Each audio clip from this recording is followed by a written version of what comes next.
Hey, kia ora, Helen Brahms here coming to you live from Claremont, Florida on another gorgeous, gorgeous day here. Hope you're all off to a super fantastic, sparkling start. We have had a very amusing and entertaining morning this morning.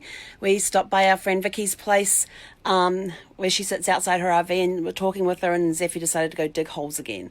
So if you want to catch up on Zeffy's latest digging adventure, go to her Facebook group, Zeffy's Adventures, and you can check out the live that we did there.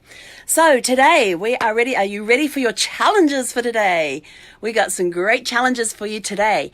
Our mindset challenge is all about openness. Are you open-minded enough to be able to accept help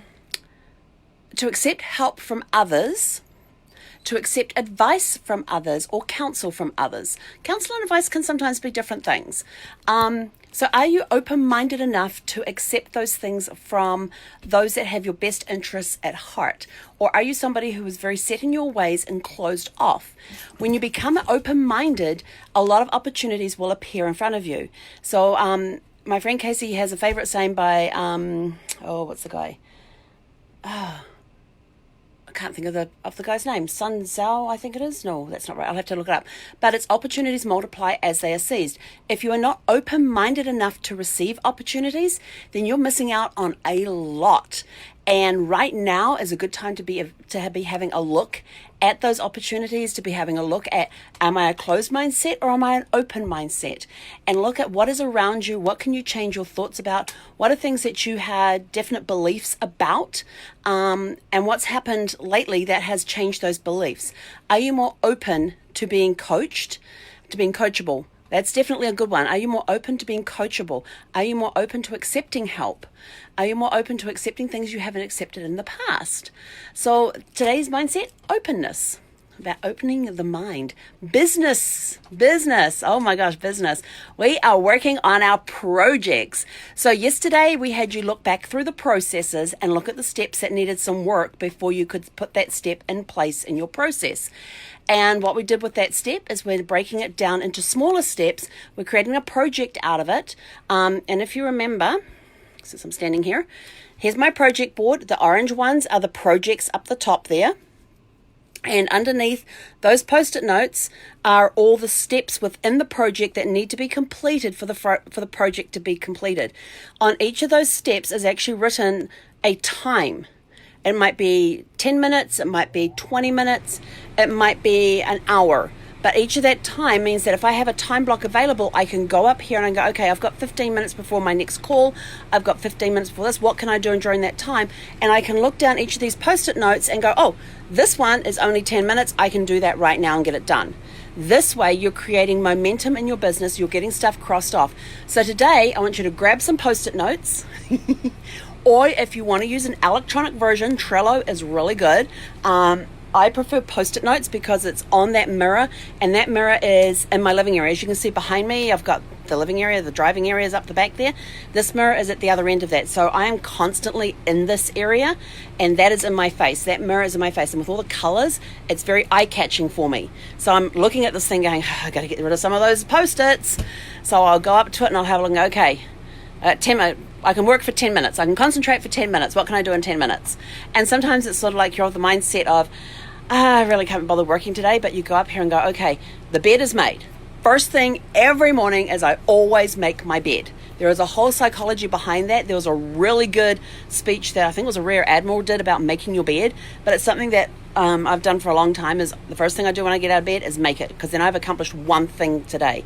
So that's one thing that I've accomplished. And then I'm looking at this, I'm looking at these posts going, what else can I accomplish today? And I'm sort of, I can do that, and I can take that off. Take the post-it off there, go sit down, go do whatever it is that needs to be done.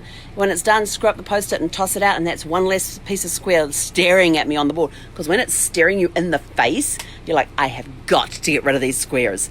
And knowing that your accountability call is coming up too, and to be able to say to your accountability partner, well, I managed to get rid of X number of post-it notes. I am so far away from getting that project done.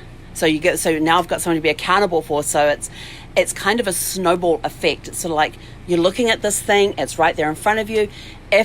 Now I do like Trello, I do keep track of some things on Trello, but this, for the projects that I need to be working on right now, the Trello is good for projects that are coming up.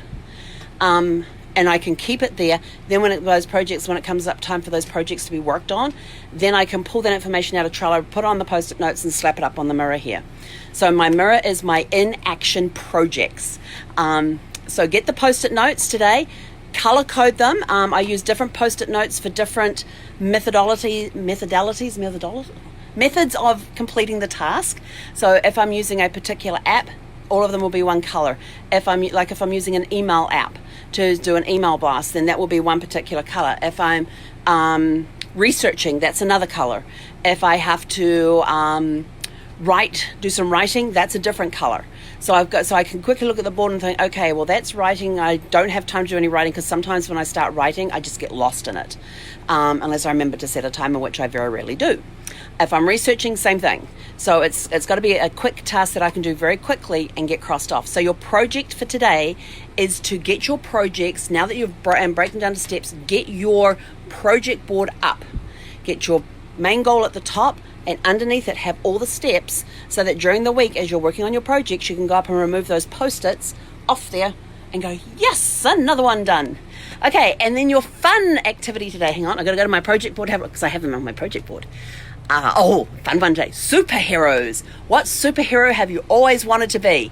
I don't care if you're 2 and have a superhero. I don't care if you're 102 and have a superhero.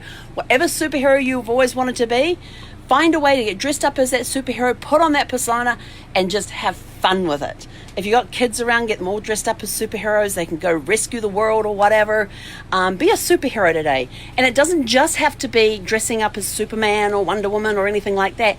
It could be, dressing up as a nurse or a doctor or a paramedic or somebody who works in a grocery store. Those are my heroes right now. They are the ones that are on the front line. I've always had a thing for military and first responders. Love those people to death. They do great work. But now I've added to that list, because now you've got those that are keeping stores open, so we can go get our essentials like our groceries, our medicines, and medical and all that sort of stuff. Doctors and nurses have always been my hero. I mean, going through all the stuff I went through with Brad with cancer, they are my heroes. But today, be a superhero and work out what is your superpower that you can help save the world with. So what is it? So that's your question. When you dress up as your superhero today, what is your superpower that will save the world? Put the stuff in the comments below, because I'd love to find out what your superpower is, what your superhero persona is, and what your secret power is that will save the world. That's it from me for now. Have a super fantastic quick reminder, mindset is about being open-minded to different things, open-minded to challenges, open-minded to new beliefs, or not even just new beliefs, just a change of belief in some things. Being open-minded, being coachable. Business is all about your projects today. We're getting our project board set up today. So I want the project at the top with all the little post-its underneath. However you decide to do it that way, or if you want to use something like Trello, go use that. Just wherever you can see it constantly, so it's constantly there in front of you, so you remember that you got to do it. And then your fun challenge is to be a superhero. What is your superhero? Who is your superhero? Who are you as a superhero, and what is your superpower that will save the world? Have a super fantastic sparkling day. We will catch you guys this evening. Hek on era.